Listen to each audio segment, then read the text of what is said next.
નમસ્કાર મિત્રો, મારી યુટ્યુબ ચેનલ પર આપનું હાર્દિક સ્વાગત છે। આજના તાજા સમાચાર। ડમ્પરે એક્ટિવાને ઉલાળતા ધોરણ 12માં અભ્યાસ કરતી વિદ્યાર્થીનું મોત, નાની બહેનને થઈ ઈજા। પરેશ ગોસ્વામીની મોટી આગાહી, માવઠા બાદ ગુજરાત શીતલહેરના સંકજામાં જકડાશે। જાન્યુઆરીમાં કાતિલ ઠંડી નવો રેકોર્ડ સ્થાપશે।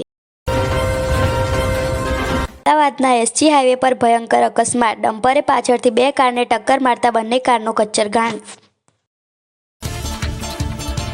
મોબાઈલની દુકાન બંધ કર્યા બાદ યુવકની લાશ મળી।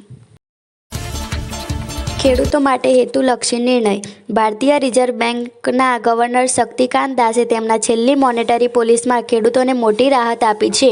રિઝર્વ બેંક ઓફ ઇન્ડિયા એટલે કે આરબીઆઈએ હવે ખેડૂતોને વધતી મોંઘવારીથી રાહત આપવા માટે ગેરંટી વગર 2 લાખ રૂપિયા સુધીની લોન આપવાની જાહેરાત કરી છે। હાલમાં આ મર્યાદા 1.6 લાખ રૂપિયા છે। હાલમાં આરબીઆઈએ રેપો રેટમાં કોઈ ફેરફાર ન કરવાનો નિર્ણય લીધો છે, એટલે કે રેપો રેટ 6.50% પર રહેશે। બીજી તરફ સરકારે કેશ રિઝર્વ રેશિયો ઘટાડીને 4% કર્યો છે, જેના કારણે દેશની બેંકોને 1.15 લાખ કરોડ રૂપિયાનું બૂસ્ટ મળશે। જો મિત્રો અમારી ચેનલ પર તમે નવા હોય તો અમારી ચેનલને સબસ્ક્રાઈબ જરૂરથી કરજો। અમદાવાદના વટવામાં હત્યાનો ચોંકાવનારો કિસ્સો સામે આવ્યો છે। વાળ કપાવ્યા બાદ આરોપીએ દુકાનમાં ખેલ્યો ખૂની ખેલ। વિદેશમાં ગુજરાતીઓની દુકાનો અને ઘરોમાં લગાવી આગ, વતનમાં રહેતા પરિવારે વિદેશમાં રહેતા સ્વજનોને બચાવવા સરકારને કરી અપીલ।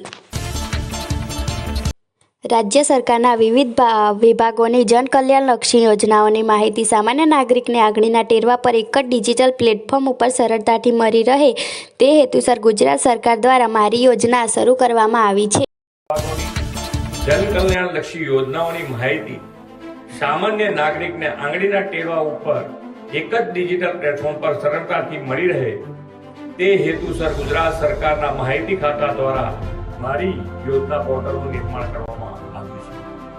કેન્દ્ર અને રાજ્ય સરકારની 680 થી વધુ પણ યોજનાઓ અને સેવાઓની માહિતી આ પોર્ટલ પર ઉપલબ્ધ છે। આ યોજનાઓ, તેના સારાંશ, પાત્રતાના માપદંડ, મળવાપાત્ર લાભો અને જરૂરી બિડાણો અરજી પ્રક્રિયા વિશે વિગતવાર માહિતી ગુજરાતી અને અંગ્રેજી ભાષામાં આપવામાં આવી છે। રાજ્યના અનેક નાગરિકો વિવિધ યોજનાઓ આના પરિણામે માહિતગાર થશે, તેમજ પોતાને લગતી યોજનાઓનો લાભ પારદર્શક રીતે અને સરળતાથી મેળવી શકશે। ખેડૂતોને વગર વ્યાજે લોનને લઈ ખુશીના સમાચાર, સુરત ડિસ્ટ્રિક્ટ સહકારી બેંક દ્વારા ખેડૂતોના હિતમાં મોટો નિર્ણય લીધો છે। બેંકે ખેડૂતો માટે આર્થિક સહાય જાહેર કરી છે, જેમાં ખેડૂતોને વગર વ્યાજે લોન મળશે। આ વર્ષે માવઠાના કારણે ખેડૂતોને મોટું નુકસાન થયું છે, જેથી ખેડૂતોને 1 એકર દીઠ 10,000 ચૂકવવાની જાહેરાત બેંક દ્વારા કરવામાં આવી છે। જે ખેડૂત પાસે 5 એકર જમીન હશે તો તે ખેડૂતને 50,000 રૂપિયા મળશે। 3 વર્ષ માટે 0% વ્યાજે આ લોન મળશે। 25,000 જેટલા ખેડૂતોને આ લોનનો લાભ મેળવવામાં આવશે। અમદાવાદના ભાત ગામમાં હિટ એન્ડ રન, નશામાં ધૂત યુવકે આધેડને ટક્કર મારી 5 ફૂટ ઢસડીને કાર ઘરમાં ઘુસાડી, 1 વ્યક્તિનું મોત અને 2 વ્યક્તિ ઇજાગ્રસ્ત થયા છે। સુરતમાં ગેસ પાઇપલાઇનના લીકેજના કારણે લાગી આગ, 4 લોકો બળીને ખાખ થઈ ગયા અને 5 દુકાનો બળીને ખાખ। 100 કલાકથી બોરવેલમાં ફસાયેલી ચેતના બહાર આવવાની છે, પાઇપિંગનું કામ પૂર્ણ।